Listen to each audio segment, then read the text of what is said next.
Escola Hineni e Ministério Beit Ahavá.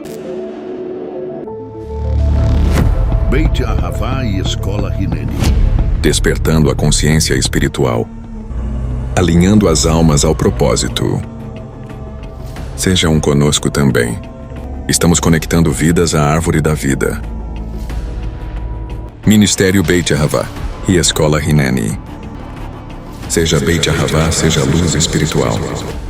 Conectando vidas à árvore da vida.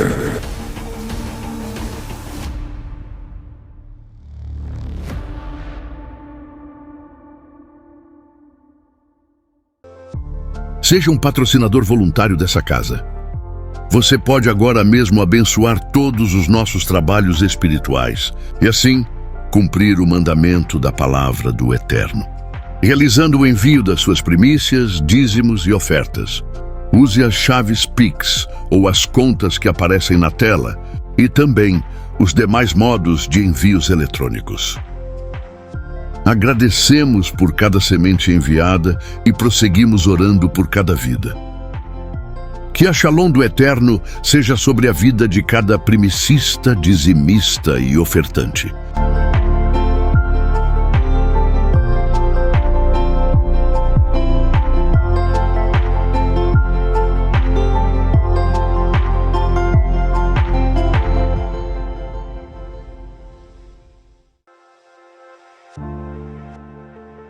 Seja bem-vindo ao Ministério Beit Ahavá e à Escola Hineni.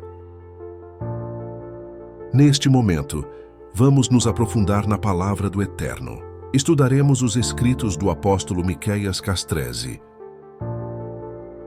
A cada mensagem, ensino e palavra profética, estamos despertando nossa consciência espiritual. Seja mais um Talmidim, um discípulo profético, carregando-se de revelação da Palavra do Eterno. Confira também na descrição do vídeo os cursos online e os livros digitais disponíveis. Inscreva-se agora no canal e seja membro para vídeos exclusivos. Curta, comente e compartilhe. Shalom, shalom. Escola Hineni e Ministério Beit Ahavá. Despertando a unidade da alma e desenvolvendo a consciência espiritual, através da frequência do amor genuíno do Eterno. A gente conhece bem a história de Purim, né? Cheia de drama, intriga política, reviravoltas. Mas e se tiver algo a mais ali? Uma camada bem mais profunda. Uma batalha espiritual acontecendo por trás de tudo? É exatamente isso que vamos explorar. Uma leitura espiritual fascinante, baseada nos sermões do pastor Miqueias Castrese. A ideia é que a mão de Deus estava lá, agindo o tempo todo, mesmo sem o nome dele ser citado uma única vez. E essa citação, ela é a chave de tudo, sabe? Para a gente entender essa interpretação. O que a fonte argumenta é que o silêncio, o fato do nome de Deus não aparecer, não é uma ausência. Pelo contrário, é o maior exemplo do que se chama de ocultamento.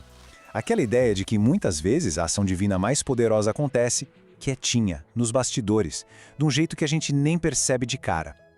Então, para a gente mergulhar nessa ideia, vamos seguir o arco da história em 6 pontos. A gente vai começar com essa história de ocultamento, passar pelo plano caótico de Ramã, ver como surgem heróis improváveis, a importância do anel de autoridade, um tal de princípio da honra e, por fim, uma vitória que foi conquistada sem nenhuma espada. Ok, vamos lá. Primeira coisa, a gente precisa meio que reajustar o foco. Para essa leitura, o que aconteceu em Purim vai muito mais, mas muito além daquela política da corte persa, sabe? A fonte nos chama para enxergar o quadro todo como uma grande batalha espiritual. Pensa assim, de um lado a gente tem a ordem divina, criação, equilíbrio, tudo com um propósito, certo? Do outro, uma força totalmente oposta, que traz perturbação, violência, desordem, o caos. E é exatamente aí, nesse ponto de colisão entre essas duas forças cósmicas, que a história de Purim acontece. E quem está no epicentro desse caos todo? O nosso antagonista, Ramã. Só que, atenção, nessa interpretação, ele não é só um oficial do governo com o ego ferido. Não, não. Ele é visto como algo bem mais sinistro. A fonte chega a descrevê-lo como um feiticeiro e mais, um descendente dos Amalequitas, que historicamente sempre foram vistos como um inimigo super violento. Então Amã vira basicamente a personificação de uma força espiritual que quer ativamente bagunçar tudo, desfazer a ordem e o equilíbrio do mundo. Mas qual era a principal arma dele? A gente poderia pensar num exército, né? Mas segundo essa interpretação, não era nada disso. Era a magia. Especificamente, o lançamento do Pur, que significa sortes, para consultar as trevas e achar o dia, a hora, o momento perfeito para atacar.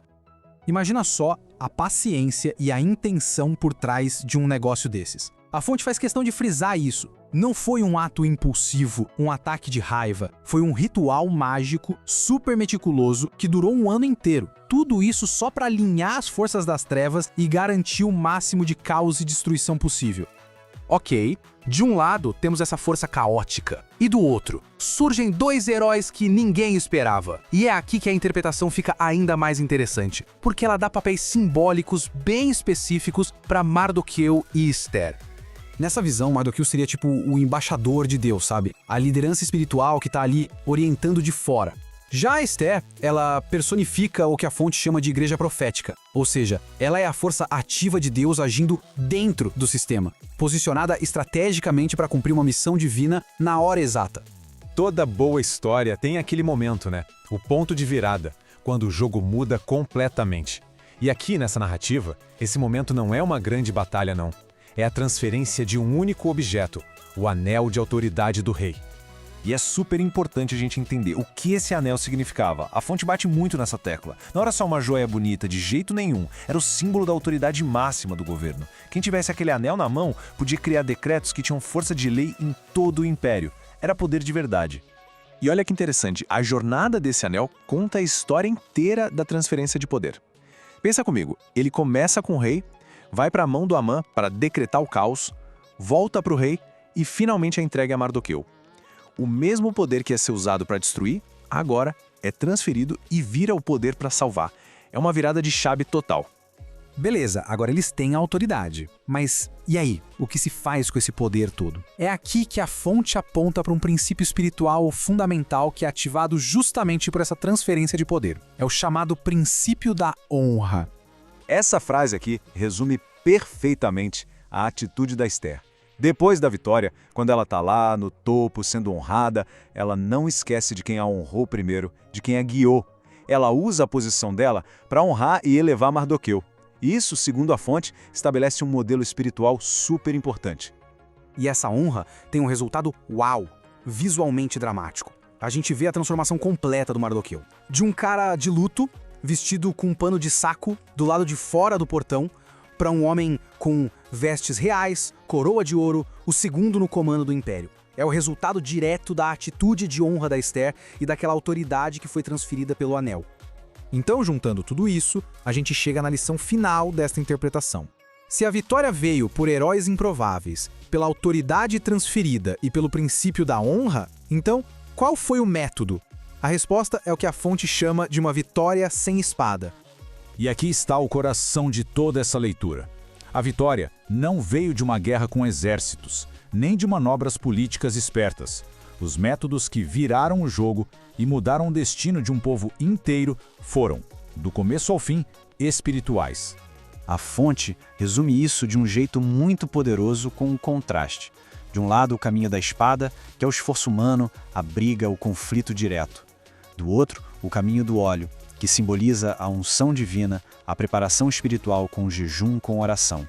E a vitória de Esther, segundo a fonte, veio do óleo, não da espada. Ela venceu porque se alinhou espiritualmente e confiou naquele plano oculto que estava se desenrolando por trás de tudo. No fim das contas, essa leitura de Purim deixa a gente com uma reflexão muito forte. As viradas de chave mais profundas, as maiores mudanças de poder, nem sempre acontecem no barulho da batalha. Às vezes, elas acontecem nos espaços silenciosos do alinhamento espiritual. Isso faz a gente pensar: que nova ordem, que novas mudanças podem estar se formando agora mesmo, nas nossas vidas ou no mundo, de maneiras que a gente ainda nem consegue enxergar. Seja bem-vindo ao Ministério Beit Ahavá e à Escola Hineni. A cada mensagem, ensino e palavra profética, estamos despertando nossa consciência espiritual. Seja mais um Talmidim, um discípulo profético, carregando-se de revelação da palavra do Eterno. Confira também na descrição do vídeo os cursos online e os livros digitais disponíveis. Inscreva-se agora no canal e seja membro para vídeos exclusivos. Curta, comente e compartilhe. Shalom, shalom. Seja um patrocinador voluntário dessa casa. Você pode agora mesmo abençoar todos os nossos trabalhos espirituais e assim cumprir o mandamento da palavra do Eterno, realizando o envio das suas primícias, dízimos e ofertas. Use as chaves Pix ou as contas que aparecem na tela e também os demais modos de envios eletrônicos. Agradecemos por cada semente enviada e prosseguimos orando por cada vida. Que a Shalom do Eterno seja sobre a vida de cada primicista, dizimista e ofertante.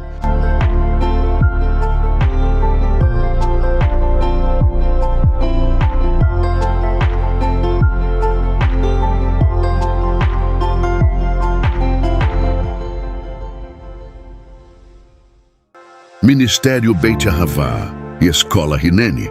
Seja bem-vindo a uma casa profética para o despertar da unidade do ser. Estamos desenvolvendo a consciência espiritual através da frequência do amor genuíno do Eterno.